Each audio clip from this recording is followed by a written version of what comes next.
Good day, fellow investors. I recently made a video about how Ray Dalio says that we should sell stocks and buy gold, have some gold in your portfolio. So in this video, I'll explain all you need to know when it comes to investing in gold, gold-backed ETFs, gold miners or gold mining ETFs, and then you will see how that fits your portfolio. The topics for today are why gold as a hedge, what makes gold a hedge, investing in physical gold ETFs, gold miners, gold mining ETFs, gold investing strategy, and then my gold investing strategy.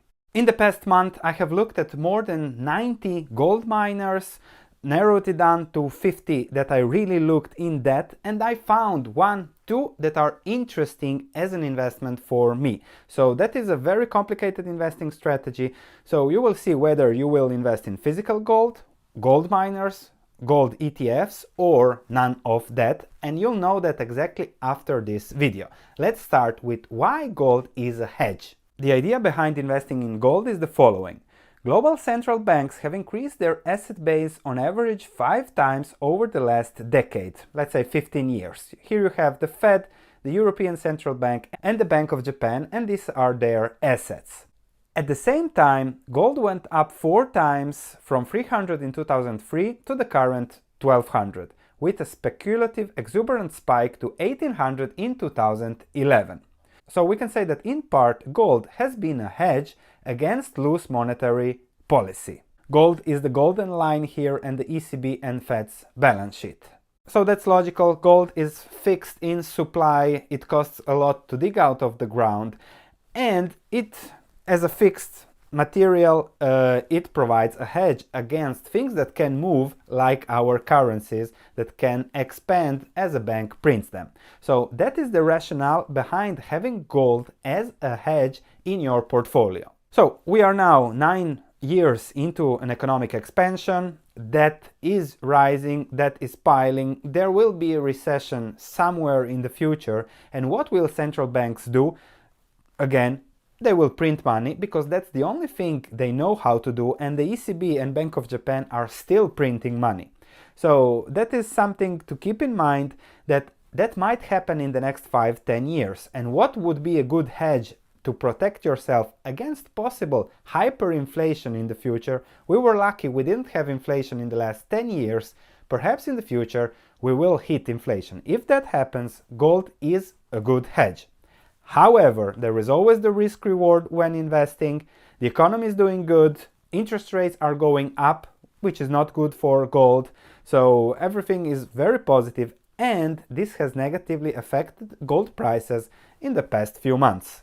You can see here that gold prices are under pressure and going below 1200 in the last, month, 2 months, from being above 1300 just a few months ago. So gold can go higher, can go to 2000, 2500 if we have a recession, if we have new monetary loose policies, but it can also go to below 1900, 800, and that would be terrible for those who own gold, but especially for gold miners. So that's something to keep in mind when allocating part of your portfolio to gold. Let me start with physical gold investing. As I already said, if there is more loose monetary policy, I wouldn't be surprised to see gold above 2000 in the next 5, 10, 15 years. So if you own gold, you will see it double perhaps in your portfolio, that part of gold in your portfolio, over the next 10-15 years. That is a possibility. However, if nothing happens, if people say gold is just a material that has no value, gold prices can go to 700, 800, 900. That will be used then for jewelry and everything else. So if that happens, you would lose 40% of that part of your portfolio. There is a strategy, I'll talk about that a little bit later, when it comes to rebalancing around that might provide you a yield whatever happens, but more about that later. So physical gold, the risk is 40-50% down, the upside is 100-200% up, depending on the situation that we have with inflation. Now, owning physical gold costs, you have to store it, pay the fees, transport, etc. The second option is to own physical gold-backed ETFs. The SPDR gold shares with an expense rate of 0.4%, iShares, ETFs, physical Swiss gold, so are just examples of an ETF that has gold in specialized vaults, and they charge you an expense rate of 0.4%, 0.25% on holding that gold per year. So that's how they make their money. You can trade these shares as a normal stock and have it as a normal stock in your portfolio, which makes things very, very easy. Just a warning, please read the prospectus before buying an ETF, because then there you have explained the risks, because you don't want to find yourself when it matters to get to that gold that you cannot get to it, or you cannot get the value for it. So that's something to read the prospectus and see how that fits your personal preferences and portfolio exposure. I'm not recommending ETFs, I'm just saying that as a potential exposure. Some people have physical gold and physical gold-backed ETFs. Physical gold is the safety net. Physical gold ETFs is for trading and rebalancing as gold goes up and down. More about that again later in the investing strategy. Over the past months, I have been looking at more than 90 miners, as I said, 15 in debt, because miners are businesses. That's different than physical gold. To own physical gold, you have to pay a fee and you don't get any dividend. If you own miners, you get a dividend. They have a cost and they have the price of gold, which is their revenue. So if the price of gold goes up, their cost doesn't go up proportionally. So they make more and more money if the price of gold goes up, which means they are more leveraged to the price of gold, at least in theory. If the price of gold goes down, however, their margins go to zero and even below zero, which might make them worthless.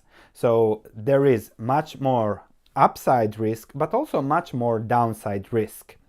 And it always boils down to value. I'm a value investor, so I'm looking for value. Okay, what I'm buying now is the price I'm paying should be below the intrinsic value of what I am buying. And I analyzed 90 gold miners, 15 in debt, and just 2 gold miners had, okay, their intrinsic value at current gold prices, it's close to the price I should pay for them. They have some different risks, but only 2 out of 90.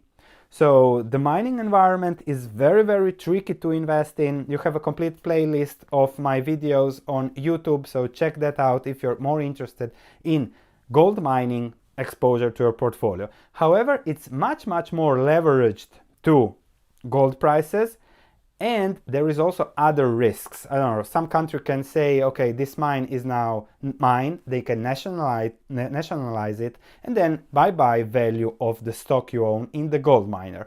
So apart from those risks, there is an obvious overvaluation, because 88 miners of the 90 I checked were overvalued at current gold prices. So people are already overpaying for that gold upside option.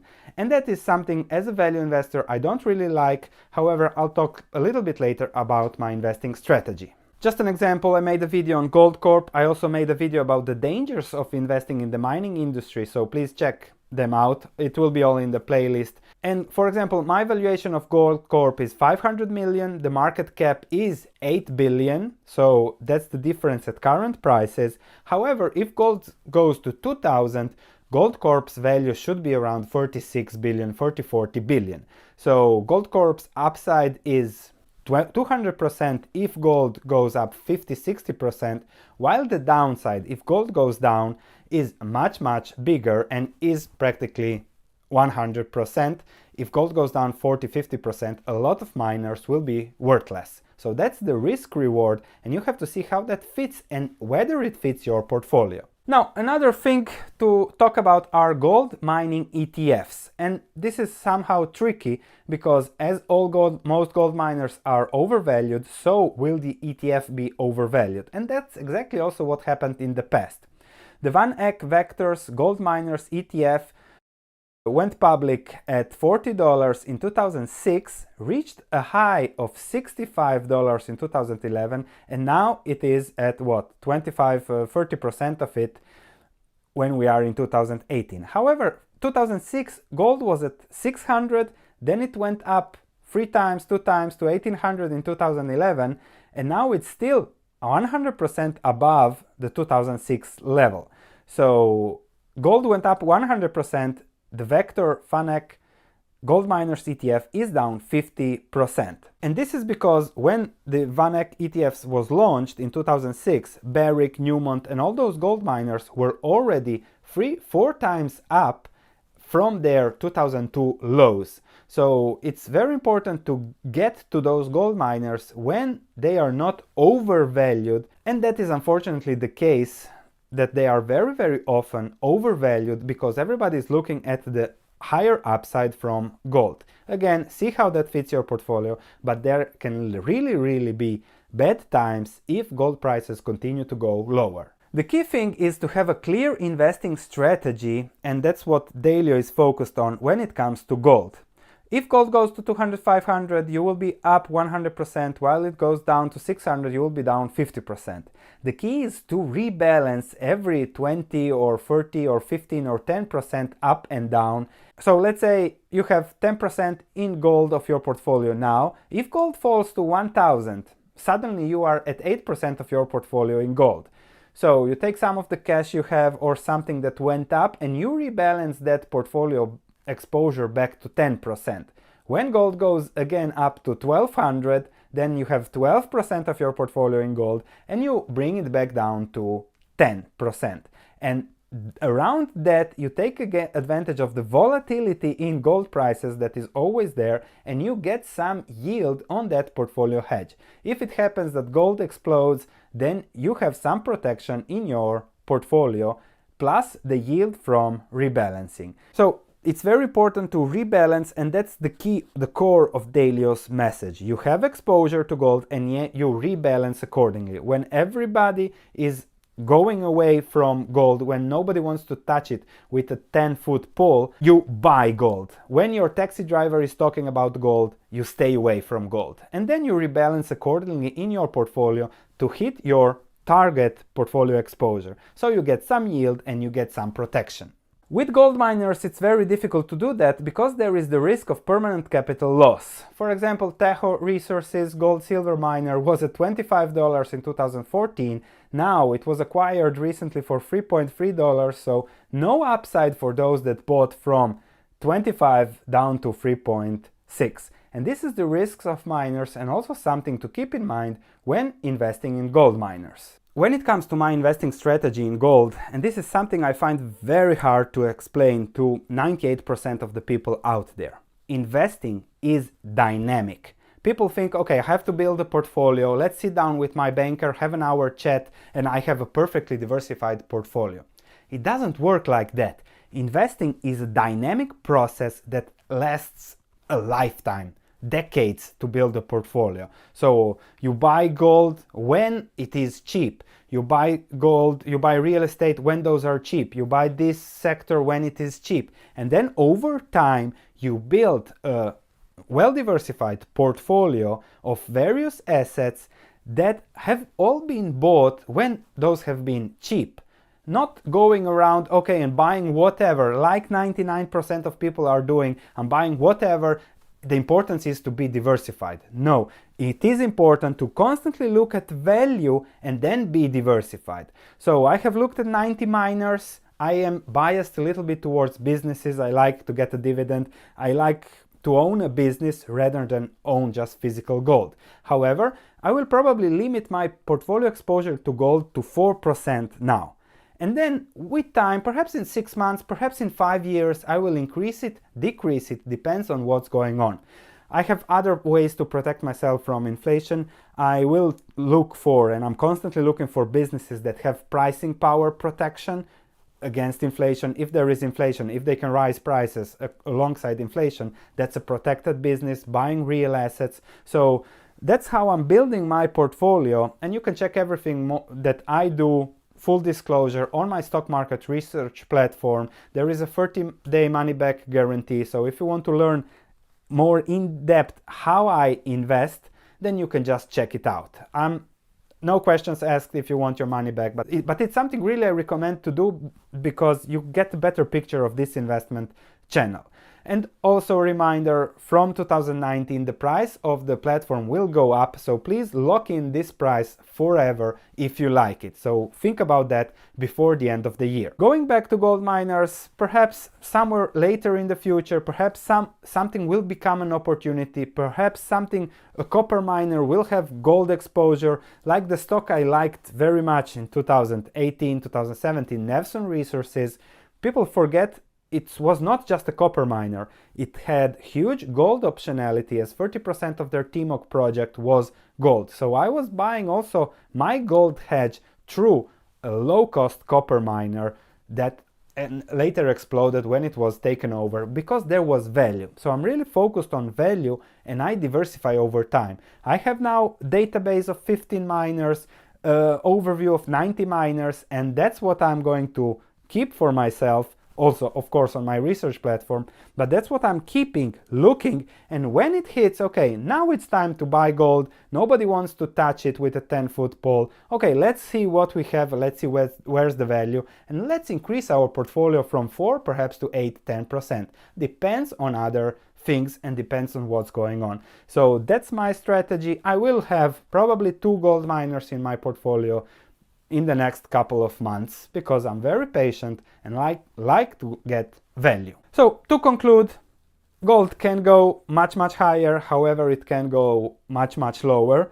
Physical gold is much easier to balance, so the risk of permanent capital loss is much lower there, and if you are avoiding risk, if you have no risk tolerance, then physical gold is the way to go. If you want, perhaps you have physical gold, but you want some more excitement in the portfolio, then you might want to test a few miners, but please buy them when they are at par with their value, not overvalued. Don't overpay for the gold option. Then it's better to go to gold, physical gold, because that's it. Then you are not overpaying. Because overpaying, even if gold goes up and you overpaid, then the upside is limited, while the downside is much bigger. So also check gold ETFs, see how that fits, and don't get exuberant. Good portfolio diversification means, I think Ray Dalio said, 8% now of a portfolio in physical gold, because that's a good risk-reward perspective in light of what might happen when it comes to monetary policies in the future. Thank you for watching, looking forward to your comments, check my stock market research platform, and I'll see you in the next video.